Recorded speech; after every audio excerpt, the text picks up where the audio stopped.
Tout d'abord, il est important de distinguer la réussite éducative de la réussite scolaire. La réussite scolaire, c'est majoritairement ce qui est lié là, aux performances académiques, à l'obtention d'un diplôme. Quand on parle de réussite éducative, c'est un concept qui est beaucoup plus large et qui interpelle l'ensemble des sphères d'un individu.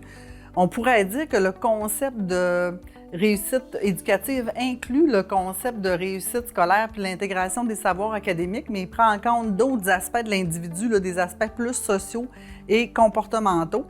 La réussite éducative, si on avait à la résumer dans une phrase, c'est un peu les connaissances, l'ensemble des connaissances, des compétences, du savoir-être puis du savoir-faire qu'un individu va avoir besoin tout au cours de sa vie. Ce qui est important de mentionner, la réussite éducative, c'est pas juste l'affaire de l'école, ça interpelle, ça sollicite l'appui de l'ensemble des acteurs de la société.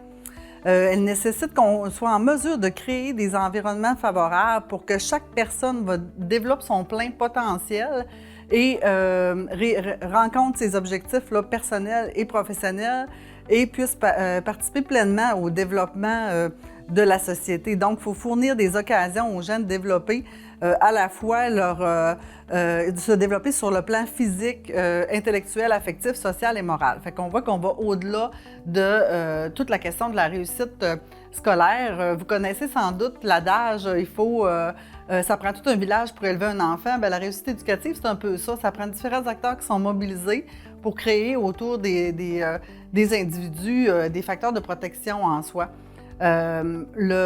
Justement, le concept de réussite éducatif implique différents facteurs de protection autour de l'individu. Puis ces facteurs-là, ils sont multiples. Il y a des facteurs sociaux.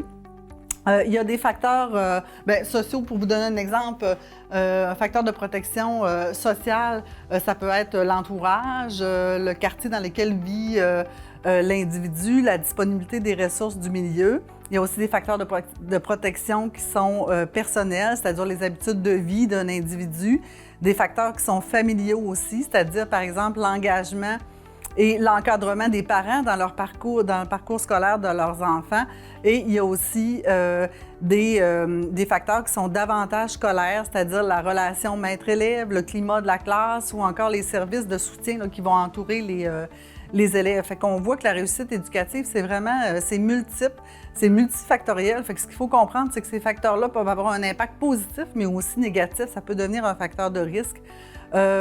J'ai sans doute pas besoin de vous convaincre sur le fait que l'obtention d'un diplôme, c'est largement documenté dans la littérature pour toutes les retombées positives que ça peut avoir. On parle notamment d'un niveau global de bien-être qui est supérieur, de l'amélioration des compétences, un revenu d'emploi qui est supérieur et aussi de meilleures conditions de travail, diminution des risques de dépression, une meilleure qualité de vie dans son ensemble, des saines habitudes de vie, un engagement civique qui est supérieur aussi, fait que toute la question de la participation citoyenne.